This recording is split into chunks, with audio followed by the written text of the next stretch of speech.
यह इमेज हम सब ने देखी है। माँ काली, जिनके प्रचंड क्रोध से स्वयं काल भी कांपता है, उनके पांव के नीचे स्वयं महादेव लेटे हुए हैं। आखिर क्यों? आप कहेंगे कि कहानी तो सबको पता है, शंकर भगवान ने काली जी के क्रोध को शांत करने के लिए ऐसा किया था। लेकिन क्या यह कहानी इतनी ही है?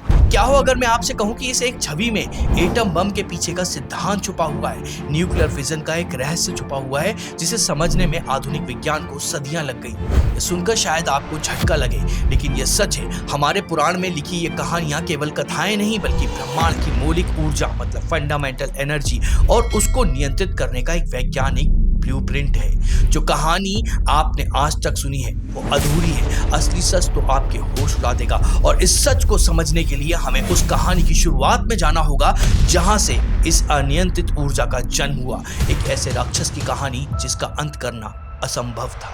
इस पूरी कहानी की शुरुआत होती है एक ऐसे दैत्य से जिसका नाम था रक्तबीज। रक्तबीज ने घोर तपस्या करके एक ऐसा वरदान प्राप्त किया जो उसे लगभग अमर बना देता था। वरदान यह था कि जब भी उसके शरीर से रक्त की एक बूंद धरती पर गिरेगी तो उससे एक बूंद से ही एक और रक्तबीज उत्पन्न हो जाएगा। अब आप इस समस्या की गहराई को समझिए। एक को मारो तो दो पैदा होंगे, दो को मारो तो सैकड़ों, हजारों, लाखों। यह एक ऐसी श्रृंखला थी जिसका कोई अंत नहीं था। आप जितना इससे लड़ेंगे वो उतना ही बढ़ता जाएगा। सारे देवता उससे युद्ध करने गए पर वे हार गए। उनका हर प्रहार रक्तबीज की सेना को और बढ़ा रहा था। जब सारे रास्ते बंद हो गए तब सभी देवता उस आदिशक्ति की शरण में गए जिसके आगे कोई नहीं टिक सकता था, और उस शक्ति ने अपना सबसे डरावना विकराल रूप धारण किया, माँ महाकाली रूप में। माँ काली ने रक्तबीज को मार दिया, परंतु जैसे ही उसका खून जमीन पर गिरा वहां पर कई सारे रक्तबीज पैदा हो गए। तब माँ काली ने वह किया जिसकी किसी ने कल्पना भी नहीं की थी। उन्होंने अपने एक हाथ में खप्पर लिया और रक्तबीज की गर्दन को काटकर उसके रक्त को सीधे पी लिया। एक भी बूंद जमीन पर नहीं गिरी। समस्या का अंत हो गया। लेकिन क्या सच में समस्या का अंत हुआ, या इससे भी बड़ी एक विनाशकारी समस्या ने अभी अभी जन्म लिया था? रक्तबीज तो मर चुका था, लेकिन उसे मारने के लिए माँ काली ने जिस प्रचंड ऊर्जा को जागृत किया था वो अब अनियंत्रित हो चुकी थी। रक्तबीज का रक्त पीने के बाद भी उनका क्रोध शांत नहीं हुआ, बल्कि वो ऊर्जा और भी विकराल हो गई। वो विनाश का नृत्य करने लगी, जिसके सामने जो भी आता वो भस्म हो जाता। यह एक ऐसा ब्रह्मांडीय विरोधाभास था जिसे देखकर देवता भी कांप उठे। जिस शक्ति ने सृष्टि को बचाने के लिए जन्म लिया था, अब वही शक्ति पूरी सृष्टि के विनाश का कारण बन रही थी। यह एक ऐसी अनकंट्रोल एनर्जी थी जिसे रोकने का उपाय किसी के पास नहीं था। लेकिन ठहरिए, हमारे पुराणों में वर्णित ये घटना क्या आधुनिक विज्ञान की एक विनाशकारी प्रक्रिया से आश्चर्यजनक रूप से मेल नहीं खाती है? एक ऐसी प्रक्रिया जो अगर अनियंत्रित हो जाए तो पलक झपकते ही सब कुछ नष्ट कर सकती है। इस पौराणिक कहानी को यहीं रोकते हैं और आते हैं आज के विज्ञान पर। फिजिक्स में एक सिद्धांत है जिसे कहते हैं न्यूक्लियर फिजन, यानी परमाणु विखंडन। सरल भाषा में इसका मतलब है कि किसी भारी तत्व मतलब हेवी एलिमेंट जैसे कि यूरेनियम या प्लूटोनियम के परमाणु के केंद्र मतलब न्यूक्लियस का टूटकर बिखरना। जब ऐसा होता है तो उसमें से भारी मात्रा में ऊर्जा निकलती है, लेकिन सिर्फ ऊर्जा ही नहीं निकलती है, उसके साथ में निकलते हैं कुछ और न्यूट्रॉन्स, और यहीं से असली खेल शुरू होता है।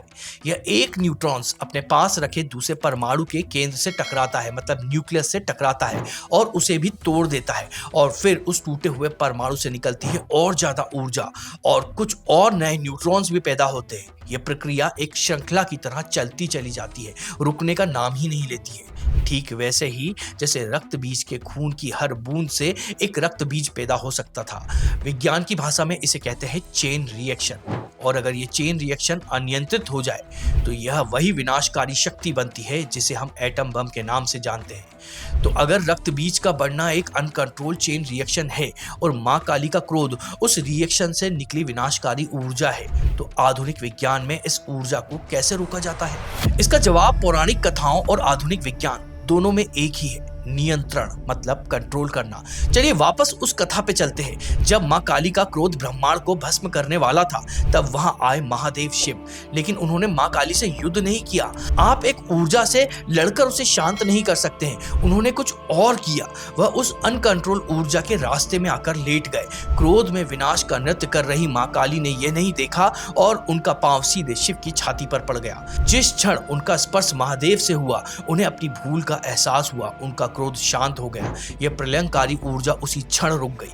शिव ने उस पूरी ऊर्जा को अपने अंदर समाहित कर लिया। उन्होंने उस ऊर्जा को आधार दे दिया। अब इस दृश्य को याद रखिएगा और चलिए एक परमाणु भट्टी मतलब न्यूक्लियर रिएक्टर के अंदर चलते हैं। एक न्यूक्लियर रिएक्टर में इसी चेन रिएक्शन का उपयोग करके बिजली बनाई जाती है, लेकिन एक कंट्रोल तरीके से। पर जब इस रिएक्शन को धीमा करना होता है या रोकना होता है, तब क्या किया जाता है? तब उस रिएक्टर में कंट्रोल रॉड डाली जाती है। यह रॉड बोरोन या फिर कैडमियम जैसी धातुओं की बनी होती है। इन रॉड का काम होता है कि अतिरिक्त न्यूट्रॉन्स को सोख लेना, एब्जॉर्ब कर लेना, जिससे चेन रिएक्शन आगे बढ़ ही नहीं पाती है और वहीं रुक जाती है। अब आप संबंध जोड़िए। एक तरफ मां काली का क्रोध यानी अनियंत्रित ऊर्जा, उसको शांत करने के लिए शिव उनके मार्ग में आए, ठीक वैसे ही जैसे न्यूक्लियर रिएक्टर में एक अनकंट्रोल चेन रिएक्शन को रोकने के लिए कंट्रोल रोड डाली जाती है। शिव वहां पर एक कॉस्मिक कंट्रोल रोड की तरह भूमिका निभा रहे थे, जो उस विनाशकारी ऊर्जा को सोख कर उसे शांत कर रही थी। ये समानता आश्चर्यजनक है, पर क्या यह सिर्फ एक कहानी में हुआ एक संयोग है, या हमारे पुराण में यह पैटर्न बार बार दोहराया गया है? यह सोचने वाली बात है, पर यह सिर्फ एक संयोग नहीं, यह एक पैटर्न है, एक सिद्धांत है जो हमारे पुराणों में बार बार दिखाई देता है। चलिए आपको एक और उदाहरण देते हैं। जब भगवान विष्णु ने हिरण्यकश्यप का वध करने के लिए नरसिंह अवतार लिया, उन्होंने उस दुष्ट राक्षस को मार तो दिया, लेकिन उसके बाद ठीक मां काली की तरह उनका क्रोध भी शांत नहीं हो रहा था। उसी प्रलयंकारी ऊर्जा से तीनों लोग कांप उठे। कोई भी देवता उनके पास जाने की हिम्मत नहीं कर पा रहा था। तब उस अनियंत्रित ऊर्जा को नियंत्रित करने के लिए भगवान शिव ने सरभ अवतार लिया। पुराणों में सरभ को एक बहुत ही शक्तिशाली पंखों वाला जीव बताया गया है। सरभ अवतार का एकमात्र उद्देश्य था नरसिंह रूपी उस अनियंत्रित ऊर्जा को शांत करना, और उन्होंने ऐसा ही किया। इससे एक बात बिल्कुल साफ हो जाती है, हमारे पुराणों में बार बार प्रचंड ऊर्जा और से संतुलित करने वाली एक शांत और स्थिर ऊर्जा के सिद्धांत को समझाया गया है। कली, शिव हो, नरसिंह, सरभ हो, यह उसी एक सिद्धांत के अलग अलग रूप है। तो यह स्पष्ट है कि हमारे ऋषि मुनि इन ब्रह्मांडीय ऊर्जा के खेल को बहुत गहराई से जानते थे और समझते थे। तो आखिरी और सबसे बड़ा सवाल है, हमारे ऋषि मुनियों ने इस गहरे विज्ञान को सीधे सीधे क्यों नहीं लिखा, इसे कहानियों में क्यों पिरोया है? इसके पीछे एक बहुत बड़ा और गहरा कारण है। सिद्धांत और सूत्र मतलब प्रिंसिपल और फॉर्मूला बहुत जटिल होते हैं। उन्हें याद करना, समझना और एक पीढ़ी से दूसरी पीढ़ी तक पहुंचाना बहुत मुश्किल होता है। हर कोई उन्हें समझ नहीं सकता है, लेकिन कहानियां कभी नहीं मरती। वो सरल होती हैं, वो हमारी भावनाओं से जुड़ी होती हैं, वो एक दूसरे को सुनाई जाती हैं और इस तरह से वो हजारों सालों तक जीवित रहती हैं। और दूसरा सबसे बड़ा कारण, लिखा हुआ ज्ञान नष्ट हो सकता है। ऐसा ही हमारे तक्षशिला और नालंदा के महान विश्वविद्यालयों में हुआ। आक्रमणकारियों ने वहां की लाइब्रेरी में आग लगा दी। लाखों ग्रंथ, विज्ञान, गणित, खगोल शास्त्र के अनगिनत सिद्धांत हमेशा के लिए जलकर राख हो गए, लेकिन जो कहानियां थी वो बच गईं। नालंदा और तक्षशिला के खत्म होने के बाद भी वो कहानियां हम तक पहुंची हैं। हमारे ऋषियों ने बहुत सोच समझकर इन गहरे ज्ञान को इन कहानियों के अंदर कोड कर दिया है। उन्होंने ज्ञान को एक ऐसे अमर रूप में संरक्षित कर दिया है जिसे समय की कोई आग जला नहीं सकती है। आज जब हम विज्ञान की नजर से इन कहानियों को डिकोड करते हैं, तो हमें समझ आता है कि यह केवल कथाएं नहीं, बल्कि ब्रह्मांड के वो गहरे रहस्य हैं जो हमारे पूर्वज हजारों साल पहले ही जान चुके थे।